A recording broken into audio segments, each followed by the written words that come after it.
Frères et sœurs en Jésus-Christ, je vous salue, que la grâce et la paix soient avec vous en ce matin où nous débutons cette étude biblique sur l'Épître aux Éphésiens. Je voudrais donc vous inviter à prier avec moi. Dieu notre Père, merci d'être présent avec nous maintenant. Envoie ton Esprit Saint sur chacun de nous pour nous conduire dans la vérité, car ta parole est la vérité. Au nom de Jésus, nous prions. Amen. La version de la Bible que je vais utiliser est la version de Second Révisin, dite à la colombe. Et à chaque fois, donc, quand nous allons faire l'étude biblique, c'est cette version de la Bible que j'utiliserai. Aujourd'hui, nous allons étudier la parole de Dieu, Éphésiens chapitre 1, versets 1 à 14. Et je lis. Paul, apôtre du Christ Jésus, par la volonté de Dieu, aux saints et fidèles en Christ Jésus qui sont à Éphèse. Que la grâce et la paix vous soient données de la part de Dieu notre Père et du Seigneur Jésus-Christ. Béni soit le Dieu et Père de notre Seigneur Jésus-Christ, qui nous a bénis de toute bénédiction spirituelle dans les lieux célestes en Christ. En lui, Dieu nous a élus avant la fondation du monde pour que nous soyons saints et sans défaut devant lui. Dans son amour, il nous a prédestinés par Jésus-Christ à être adoptés selon le dessein bienveillant de sa volonté pour célébrer la gloire de sa grâce qu'il nous a accordée en son bien-aimé.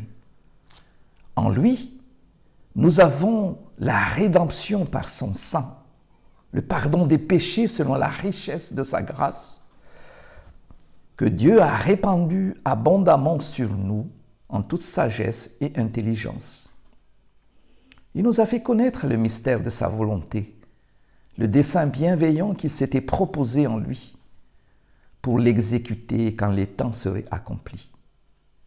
C'est-à-dire réunir sous un seul chef, le Christ, tout ce qui est dans les cieux et ce qui est sur la terre.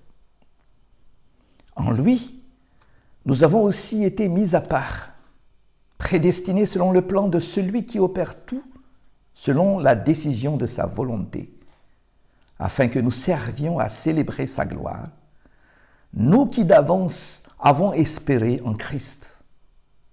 En lui, vous aussi, après avoir entendu la parole de la vérité, l'évangile de votre salut, en lui, vous avez cru et vous avez été scellés du Saint-Esprit qui avait été promis et qui constitue le gage de notre héritage en vue de la rédemption de ce que Dieu s'est acquis pour célébrer sa gloire. Jusque-là, notre lecture. L'apôtre Paul avait passé plusieurs fois dans la ville d'Éphèse. Plusieurs églises étaient nées dans cette région. Et Paul leur écrit une lettre alors qu'il était en prison. Ces églises étaient composées de juifs et de païens qui tous avaient cru en Jésus. Comme vous le savez, traditionnellement, ces deux peuples n'avaient aucun contact et se méprisaient. Mais par leur foi en Jésus, juifs et non-juifs, c'est-à-dire les païens, deviennent un et forment une même famille, le peuple de Dieu, les saints que l'apôtre Paul cite ici au verset 1. Alors, pour bien comprendre ce texte, puisque visiblement ce que l'apôtre Paul veut nous faire comprendre dans ce texte, c'est que nous avons un seul et même Père. Et pour comprendre cela, nous allons nous poser des questions pour que nous puissions comprendre au fur et à mesure le texte que nous lisons. D'abord, premièrement, comment Dieu est-il présenté? Eh bien, l'apôtre Paul répond à cette question. Il présente Dieu comme notre Père, le verset 2. Que la grâce et la paix vous soient données de la part de Dieu, notre Père. Notre Père. Dès les débuts, Paul montre que Dieu est notre Père à tous, de toutes les races. Il est le Père de toutes les races. Et puis non seulement Dieu est notre Père, mais il dit, béni soit le Dieu et Père de notre Seigneur Jésus-Christ. Jésus est le Fils unique du Père, donné aux hommes pour leur salut. Car Dieu a tant aimé le monde qu'il a donné son Fils unique, afin que quiconque croit en lui ne périsse point, mais qu'il ait la vie éternelle. Tous ceux qui acceptent ce salut entrent dans cette nouvelle famille dont Dieu est le Père et Jésus, le grand frère. La deuxième question que nous pouvons nous poser, c'est que pourquoi Dieu nous a-t-il choisis ou élus? Bien, Dieu nous a choisis ou élus pour faire de nous ses fils adoptifs. C'est ce que nous lisons au verset 5. Il nous a prédestinés par Jésus-Christ à être adoptés.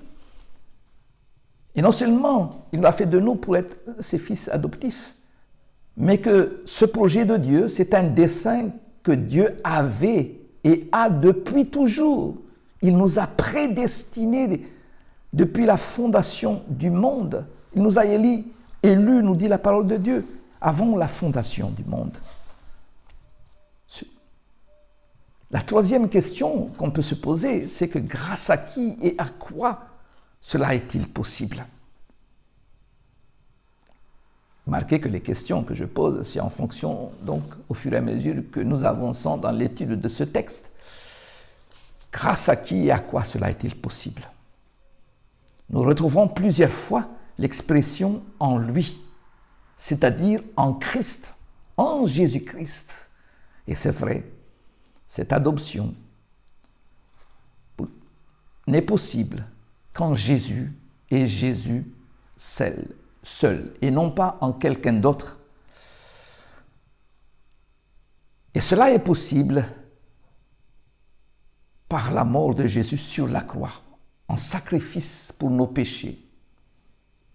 Oui, c'est cela qui rend cet acte d'adoration possible, parce que Jésus, sur la croix du calvaire, a porté nos péchés et nos fautes. Et celui qui croit en Jésus, bien, Dieu l'adopte, devient enfant de Dieu. Alors, comment pouvons-nous être sûrs de cette adoption? C'est peut-être la question. Parce que souvent, c'est vrai, on se pose la question, est-ce que je suis vraiment un enfant de Dieu? Comment je le sais? Eh bien, la Bible le dit, nous l'avons lu tout à l'heure dans les versets 13 et 14. Je relis, « En lui, vous aussi, après avoir entendu la parole de la vérité, l'évangile de votre salut, en lui, vous avez cru et vous avez été scellés du Saint-Esprit qui avait été promis et qui constitue le gage de notre héritage en vue de la rédemption de ce que Dieu s'est acquis pour célébrer sa gloire. » Eh bien, nous pouvons être sûrs de notre adoption parce que Dieu nous donne un gage, si vous voulez, un bon pour recevoir notre héritage. Et ce gage, ce bon pour, c'est le Saint-Esprit. Si vous voulez, c'est comme la marque, le sceau qu'un berger met sur les bêtes de son troupeau. C'est ce que l'apôtre Paul dit ceci dans sa parole. Il dit, « Et vous n'avez pas reçu un esprit de servitude pour être encore dans la crainte, mais vous avez reçu un esprit d'adoption par lequel nous crions « Abba, Père ». L'Esprit lui-même rend témoignage à notre esprit que nous sommes enfants de Dieu. Or, si nous sommes enfants, nous sommes aussi héritiers, héritiers de Dieu et co-héritiers de Christ. Oui, nous pouvons être sûrs que lorsque nous acceptons et recevons Jésus-Christ dans notre cœur, eh bien, le Saint-Esprit entre en nous. C'est lui qui nous convainc. Le témoignage intérieur du Saint-Esprit est très important, frères et sœurs. Nous sommes devenus des enfants de Dieu par la foi en Jésus-Christ. Et c'est par cette foi-là que Dieu, à cause de cette foi-là en Jésus-Christ, que Dieu nous adopte comme ses enfants. Oui, ce que Dieu nous dit est vraiment très important pour nous. Selon les Écritures, donc, dans le plan de Dieu, nous sommes destinés à être ses fils, avec toute la dignité que ce terme implique. Et nous devons nous souvenir que Dieu nous a sauvés pour faire de nous ses fils et pas seulement ses serviteurs. Alors, qu'est-ce que le Père, la dernière question, c'est qu'est-ce que les pères attendent de ses enfants? Qu'est-ce qu'il attend de nous? Eh bien, c'est redit même 3 fois dans cette partie, les versets 6, 12 et 14, dit « pour célébrer sa gloire ».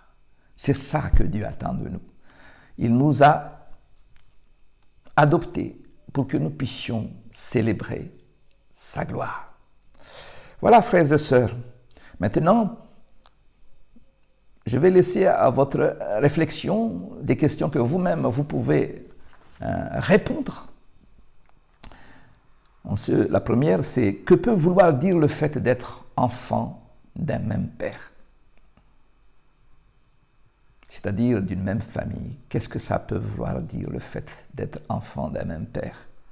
Et puis, deuxièmement, est-ce que je vis selon l'esprit de cette famille?